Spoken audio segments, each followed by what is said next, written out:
کمرے میں اس کی بیوی بھی سوئی ہوئی تھی، وہ دوسرے کمرے میں اس کا بھائی تھا، اس کو اندر لے گئے ہیں۔ جس وقت وہ اندر چارپائی پہ بیٹھا ہے تو میں اور تنویر اتاری ایک چارپائی پہ تھے اور سامنے والی چارپائی پہ اس کے والد صاحب اور اس کا بھائی تھا۔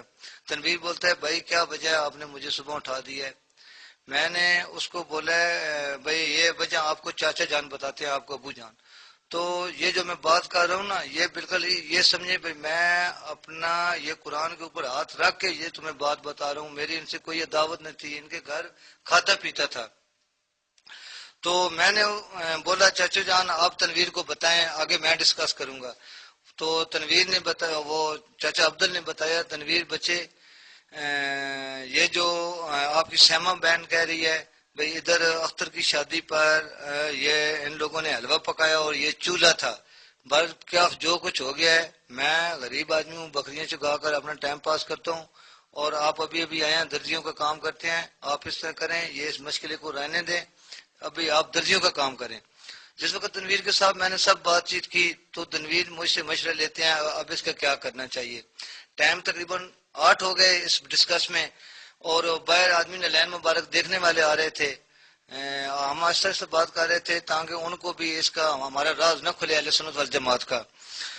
تو تنویر اتاری نے پوچھا یار ابھی یہ چولہا تو ہے، اس کا آگے سے کیا کرنا ہے؟ یہ تنویر اتاری نے مان لیا کہ یہاں پہ چولہا تھا اور آپ سے پوچھا کہ اب اس کا حل کیا کیا جائے؟ اس نے مجھ سے پوچھا اس کا کیا حل ہے، میں نے اس کو اپنے شارٹ الفاظ میں فوراً جواب دیا بھائی اس کا حل یہی ہے کہ ابھی باہر آدمی آئے ہوئے ہیں، یہ سب اہل سنت والجماعت کی بےزتی ہے، آپ اس طرح کریں آج لوگوں کو یہ نلین مبارک دکھائیں، اور رات کو 12 بجے ادھر کوئی آدمی بھی نہیں ہوگا، آپ اس کے اوپر 2 بالٹی پانی کی ڈال دیں۔ جس وقت آپ اس کے اوپر 2 بالٹی پانی کی ڈال دیں گے تو صبح جس وقت آپ اٹھیں گے لوگ آئیں گے تو لوگوں کو آپ بتائیں گے پہلے ایک دفعہ آپ نے کوڑ چلایا نا جھوٹ، یہ بغیر پروں کے پرواز کی ہے بھائی ادھر نلین مبارک بن گئے، تو صبح ایک الفاظ بتانا یار ادھر پانی آ گیا رات کو، تو یہ خود بخود ہی جو ہے نا یہ نلین بنا تھا ابھی ختم ہو گیا۔ ایسا نہیں کیا اس نے؟ نہیں، اس نے مجھے بولا کہ ہم انشاءاللہ تعالی اس طرح کریں گے۔ مان گیا تنویر، مان گیا تنویر مان گیا بھائی ہم اس طرح کریں گے۔ ایک دوست کو فون کیا ہے یار تنویر تو ابھی نہیں آیا، وہ بولتا ہے یار تنویر تو تقریباً 3 بجے آ گیا، وہ نلین پا کے اوپر شیشہ لے کر آ گیا، اس کو یہ پکا مضبوط بنانا جاتا ہے۔ میں نے اس کو 2 دفعہ فون کیا، بھائی اس کو فون پہ بتاتے ہیں آپ نے میرے ساتھ کیا بات کیا، یہ تو سروسار تو انہیں رسالت ہے، لیکن اس نے میری بات نہ مانی، میں نے اس کو 2 دفعہ فون کیا، اس نے میرا فون بھی نہیں اٹھایا۔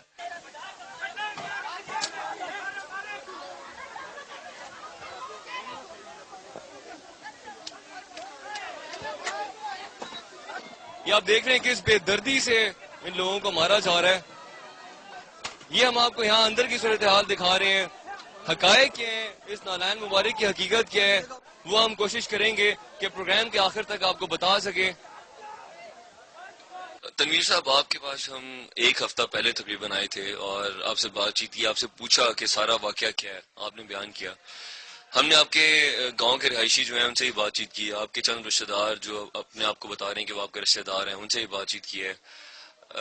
سب سے جو اہم چیز ہے خان اکبر، آپ ان کو جانتے ہیں؟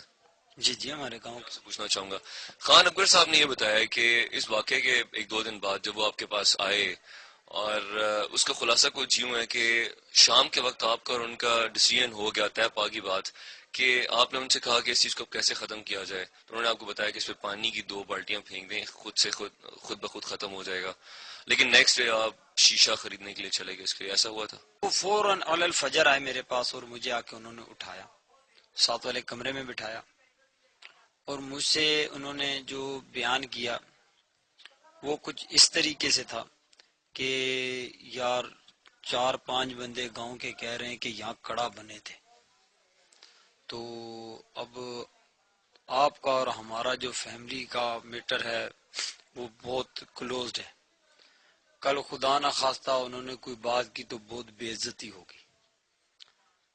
مجھے یہ بھی پتا ہے کہ بھائی آپ جو ہے وہ کسی قسم کا اس کے بارے میں کوئی اقدام نہیں کریں گے، تو جیسے بارش ہوئی ہے تھوڑا سا پانی پڑا ہے تو اس کی ایک سائیڈ خراب ہو گئی ہے، آپ مجھے صرف یہ اجازت دے دو، میں رات کو آؤں گا اور اس پہ میں بالٹی پانی کی پھینکوں گا، یہ معاملہ یہی ختم ہو جائے گا اور تمام معاملات بھی. آپ نے کہا ٹھیک ہے. میں نے ان سے کہا کہ میں آپ کو، کل بھی میں نے ان سے یہ بات کی ہے، آپ ان سے حلفیہ کل پوچھ سکتے ہیں، کل بھی میں نے ان کو یہ بات باور کرائی. میں نے ان سے کہا کہ ابھی میں آپ کو اس بارے میں بتاؤں گا کہ یہ کڑھا کی وجہ سے ہوا تھا یا کسی اور وجہ سے، صحیح ہے نا. اور جہاں تک رہی آپ یہ کہ ان کو بتایا جی میں نے ان سے باور کرائی. یہ آپ کی بات بیچ میں ڈیسائیڈ نہیں ہوئی تھی کہ آپس میں کہ اس جگہ پہ پانی پھینک دیا جائے گا، ایگریڈ نہیں تھے. میں نے ان سے یہ بات اس ٹائم میں نے ان کو یہ بولا ہی نہیں کہ اس پہ پانی پھینکنا ہے یا ہونی. میں آپ کو بتا رہا ہوں نا، وہ میرے پاس آئے اور انہوں نے مجھے مشورہ پیش کیا. الطاف صاحب، آپ نے 12/3/2010 کو فتویٰ جاری کیا دھرابی گاؤں میں موجود ایک شخص کے گھر میں، جو کہ وہ دعویٰ کر رہے کہ حضور صلی اللہ علیہ وآلہ وسلم کے وہ وہاں پہ آئے تھے، تشریف لائے تھے، اور وہ ان کے پاؤں کے قدموں کے نشانات ہیں وہاں پہ. تو اس فتوے کے مطابق جو شخص یہ کہہ رہا ہے، اس کا دعویٰ کر رہا ہے، وہ دار اسلام سے باہر ہے، اس کا نکاح بھی ختم ہو چکا ہے. اس حوالے سے آپ کیا کہتے ہیں؟ اس حوالے سے ہم یہ کہتے ہیں کہ نبی اکرم صلی اللہ علیہ وسلم نے خود فرمایا، بلکہ امت کو منع کیا ایک پاؤں پر چلنے سے. اور آپ صلی اللہ علیہ وسلم کے بارے میں یوں کہنا کہ وہ ایک قدم انہوں نے لگایا، یہ توہین رسالت ہے. ایک بات. دوسری بات یہ ہے کہ ہم نے اینچی ٹیپ سے، فیتے سے اس کی پیمائش کی، تو اس کی پیمائش قدم کی 6 فٹ لمبائی، 2.5 فٹ تقریباً چوڑائی، جو کہ میرے فتوے میں موجود ہے، لکھی ہوئی ہے. اور آپ صلی اللہ علیہ وسلم کا جو قد مبارک تھا وہ درمیانی قد تھا، تو 6 فٹ پاؤں قد کی مناسبت سے یہ انتہائی توہین ہے. جیسے کہ کوئی آدمی آپ کو کہہ دے کہ آپ کا سر اتنا بڑا ہے جیسے مٹکا ہے، آپ کیا اس کو مذاق سمجھیں گے، اچھا سمجھیں گے یا کہ نہیں؟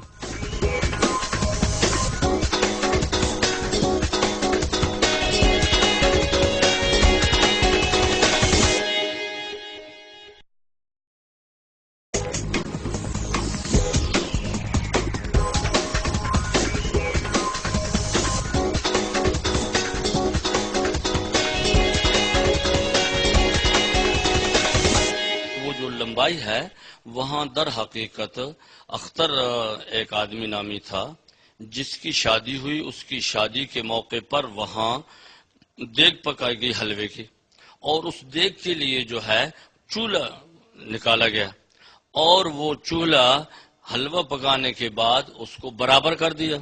لیکن ہمارے علاقے میں اس مرتبہ 8-9 مہینے سے بارشیں نہیں ہو رہی بلکہ سال ہو. ابھی ربیع الاول کے موقع پر جو بارش ہوئی، اس کی وجہ سے جہاں وہ چولہا تھا اس سے زمین تھوڑی پست ہو گئی اس چولہے کی وجہ سے. تو انہوں نے ایک ڈرامہ رچا دیا کہ جی یہ حضور کریم صلی اللہ علیہ وسلم کا قدم مبارک ہے. اتنا بڑا پاؤں مبارک رسواسوں کا نہیں ہو سکتا. 4-5 فٹ کا 4-5 فٹ کا منہ مبارک یہ کبھی نہیں ہو سکتا. زندگی میں کوئی بھی اس کو تسلیم کرے تو اس کا میں جواب دہ ہوں کہ یہ صرف لوگوں کو بیوقوف بنا رہے ہیں، صرف یہ پیسے پٹورنے کے لیے آئے ہوئے ہیں، لوگوں کا ایمان دین خراب کرنے کے لیے یہ ڈرامہ رچایا گیا.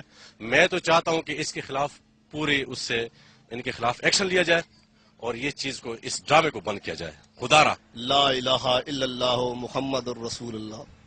میرا نام سید صفدر حسین شاہ ہے. سوموار والا دن جب آیا تو ان نے اللہ اور محمد کا نام لکھا ہے.